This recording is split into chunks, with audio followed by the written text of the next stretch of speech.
once more. And that's, at least we know who exactly will be playing in the semi-finals, and it is building up because we are waiting to see who will be able to lift the trophy this time out. Mkangai, not the easiest of an affair, but Manchester City walijaribu. Arsenali upande wao pia walijaribu, lakini ikawa ni wamerejeshwa tu nyumbani. Kule na makosa mechi Arsenal walipoteza mkondo wa kwanza. Mnapokuwa nyumbani walidominate. Walitawala mpira, sasa tuliona kwamba walipiga mpira mzuri Emirates. Lakini wakapeana mabao rahisi, bao la kwanza utepetevu wa mabeki, goli la pili pia wakatepetea. Walipeana mechi mkondo wa kwanza. Mkondo wa pili, labda hata mkondo wa kwanza wangeshinda 2-0, hapo wangefuzu. Hii ni Bayern ambayo ni mbovu zaidi dhidi ya Arsenal ambayo ni bora sana. Na ni mpira wanakuambia kwamba mpira unategemea kisaikolojia na ile experience ya wachezaji. Na nikiangalia mechi ya City na Real Madrid, mimi huambia wenzangu Eshtemi hapa na kina Kinjo kwamba football is the second sweetest thing in the world. After the gospel. Thank you. Baada ya injili, football is the second sweetest thing in the whole world. Yani hiki ni kitu ambacho kinafanyika. Mpira nani alitarajia kwamba City kwa sababu ipata draw kule.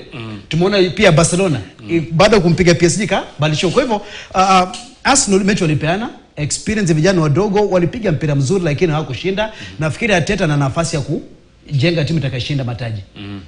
What's your take, Shetemi? Semi-finals actually building up in a proper way. A number of people thought it will be Manchester City going all the way. But Real Madrid, they are a force to reckon with even in their bad days.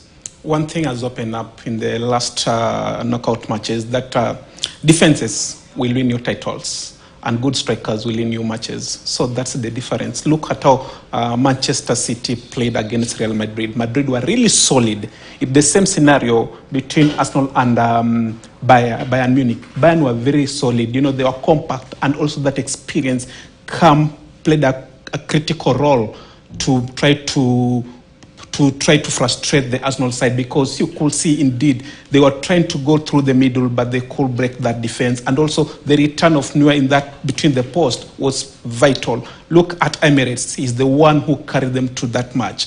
And I'm really glad indeed they have learned their way, but they have once again failed to pass the Bayern test. And already for Madrid, this is a chance for them to retain the title, because actually I'm pretty sure I'm going to put my money on Real Madrid against Bayern Munich. Hassan and also Robinson Okenye, tell us something actually about